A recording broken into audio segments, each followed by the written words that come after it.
प्रणाम। तो कैसे हैं आप लोग? आई होप आप लोग अच्छे होंगे। मेरा नाम गौतम कुमार।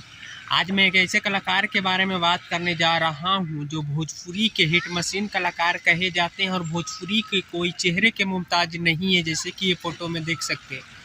ये फ़ोटो देखने के बाद तो कोई चेहरे के मुमताज नहीं है। इनका नाम खेसारी लाल यादव है, जो भोजपुरी के कोई चेहरे के मुमताज नहीं है और भोजपुरी के हिट मशीन कलाकार कहे जाते हैं। इनका एक सॉन्ग रिलीज किया गया है 2 वीक पहले। ग्लोबल म्यूजिक जंक्शन से ये सॉन्ग रिलीज किया गया है, जो अभी 2 नंबर पे ट्रेंड कर रहा है। जैसे कि देख सकते हैं, इस सॉन्ग का टाइटल है रोटिया जरा ता। इस सॉन्ग का बोल है राजा जी छोड़ दीता वापा रोटिया जरा ता। जैसे कि ये सॉन्ग सुन सकते हैं। राजा जी छोड़ दीता वापा रोटिया जरा ता। आई होप आपको सॉन्ग अच्छा लगा हो तो लाइक सब्सक्राइब शेयर करें। मिलते हैं नेक्स्ट ट्रेंड सॉन्ग के साथ, तब तक के लिए।